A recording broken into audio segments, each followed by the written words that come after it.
only on our Spotify podcast, The Horror Show by खूनी Monday. Link in description. बारिश की रात, monsoon, वो मौसम जिसमें बादल दिल खोल कर बरसते हैं. गीली मिट्टी की खुशबू भला किसे अच्छी नहीं लगती, पर अगर ये बारिश अपने साथ कुछ ऐसा ले आए जिससे पीछा छुड़ाना नामुमकिन हो जाए तो. यह कहानी 32 साल के समीर की सच्ची घटना पर आधारित है. उस रात वो अपने ऑफिस से घर जा रहा था. उस दिन उसकी एनिवर्सरी थी, पर उसे ऑफिस से निकलने में देरी हो गई थी. घर पर उसकी पत्नी रिशिमा उसका इंतजार कर रही थी, पर उसकी बाइक स्टार्ट ही नहीं हो रही थी. उसने सोचा कि बस आने का टाइम हो गया है, तो क्यों ना वो बस लेकर ही चला जाए. बस स्टैंड तक पहुंचते पहुंचते आसमान में गरज रहे बादल बरसने लगे और देखते ही देखते बहुत ही तेज बारिश होने लगी. समीर अपना सूटकेस अपने सर पर रखकर बस का इंतजार करने लगा. समीर के कपड़े बुरी तरह भीग रहे थे कि तभी उसके ऊपर बारिश की बूंदें गिरना बंद हो गईं. समीर ने अपने साइड में देखा तो एक आदमी अपनी छतरी के आधे हिस्से से समीर को भीगने से बचा रहा था. समीर को यह देखकर बहुत अच्छा लगा और वो उस आदमी को देखकर मुस्कुराने लगा. उस आदमी ने हाथों में ग्लव्स, आंखों पर एक काला चश्मा और सर पर एक काली हैट पहनी हुई थी. इसीलिए समीर को वो आदमी दिखने में थोड़ा अजीब लग रहा था. तभी वो आदमी समीर को देखकर कहने लगा, ये दुनिया कितनी अजीब है ना. कहीं बारिश है तो कहीं सूखा, कहीं जिंदगी है तो कहीं मौत. समीर के पास इस बात का कोई जवाब नहीं था. उसने बस मुस्कुराकर अपना सर हिला दिया. उसी समय समीर का फोन बज पड़ा. उसने पॉकेट से जैसे ही फोन निकाला, उसका फोन उसके हाथ से स्लिप होकर जमीन पर गिर गया. समीर जैसे ही जमीन से फोन उठाने के लिए झुका, उसे कुछ ऐसा दिखा जिससे उसकी रूह ही कांप गई. उसके साथ में खड़े आदमी की टांगे ही नहीं थीं और ना ही उस आदमी के जूते के अंदर पैर थे. मानो वो आदमी हवा में झूल रहा था. समीर के चेहरे का रंग बदलने लगा, पर उसने चुपचाप अपना फोन उठाया और उसके पैरों के बारे में सोचने लगा. समीर ने उस आदमी से दूर जाने का सोचा, लेकिन जैसे ही उसने अपनी नजरें घुमाई तो उसे दिखा कि अब पूरा बस स्टैंड खाली था. आसपास किसी ऑटो का भी नामो निशान नहीं था. वहां पर अब समीर और उस आदमी के अलावा और कोई भी नहीं था. समीर की हालत अब खराब हो रही थी. देखते ही देखते बारिश और तेज होने लगी. उस तूफान के बीच उस बस स्टैंड पर वो ही दोनों खड़े थे. समीर को बारिश की वजह से अब कुछ ढंग से दिखाई भी नहीं दे रहा था. उसे कोई बस भी आती हुई दिखाई नहीं दे रही थी. समीर ने अपनी वाइफ रिशिमा को मैसेज किया और उसे अपनी सिचुएशन बताते हुए जल्दी से आने के लिए कहा. यह मैसेज लिखते ही समीर को उस आदमी की आवाज आई, रिशिमा को यहां बुलाना ठीक नहीं होगा समीर. ये सुनते ही समीर के पैरों तले जमीन खिसक गई. वो उस छतरी के नीचे से निकलकर रोड की दूसरी तरफ भागने लगा.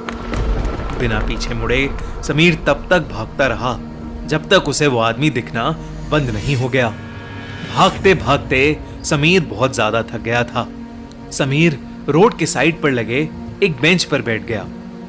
उसने अपनी तेज चल रही सांसों को नॉर्मल किया, पर तभी एकदम से उसके सर पर पड़ रही बरसात फिर से बंद हो गई. समीर ने सहमी नजर से अपने साइड में देखा तो उसकी साइड में फिर वही आदमी छतरी लिए बैठा था. ये देखकर समीर की चीख निकल गई और वो तुरंत उस बेंच से उठकर फिर से रोड की तरफ भागा.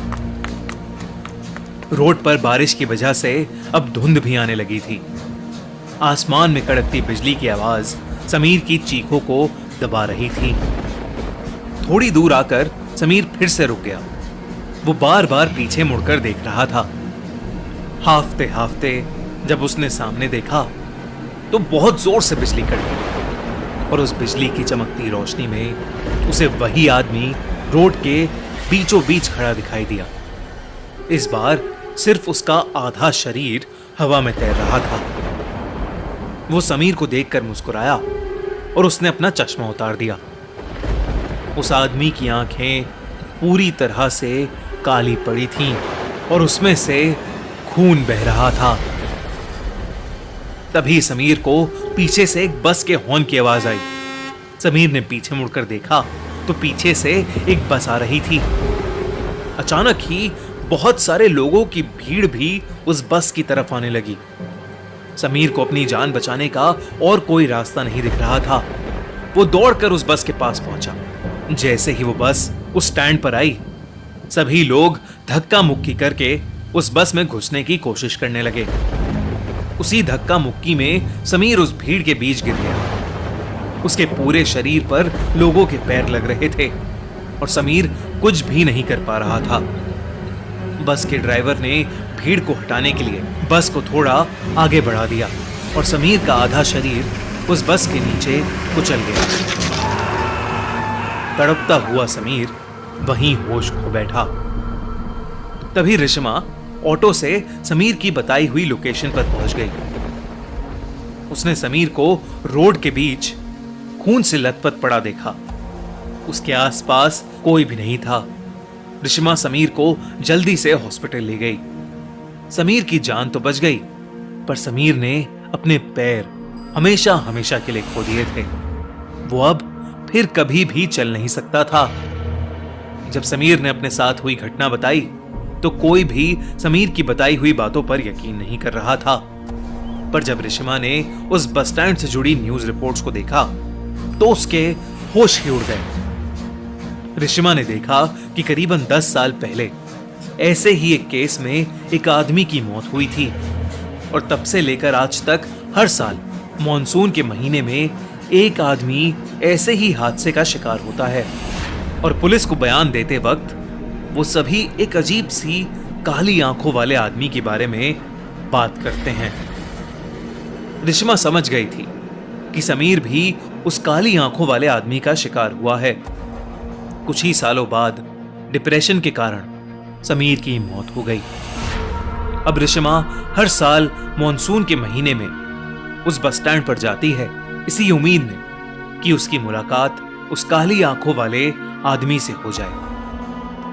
रिश्मा को हमेशा लगता है शायद वो काली आंखों वाला आदमी भी ऐसे ही किसी भीड़ के नीचे आकर मर गया होगा और अब वो सबसे अपना बदला ले रहा हो।